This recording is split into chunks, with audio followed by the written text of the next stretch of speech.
How's it going, everyone? In today's video, I'll show you the best equalizer settings for your Stealth 500 Turtle Beach. So it's going to be extremely simple since most people use their Turtle Beach for gaming. This equalizer settings is specifically targeted for that, mainly FPS games. But of course, if you want to make or tweak a couple of settings, you can simply do so.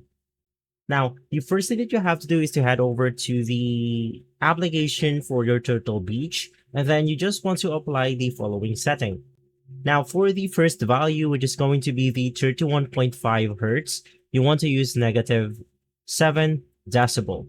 For the next one, use negative 5, negative 3, 250 is going to be 0, and now we are on the positive side for the 500 hertz, plus 1, plus 4, 5, 6, 4, and for the last one, you then want to use 3.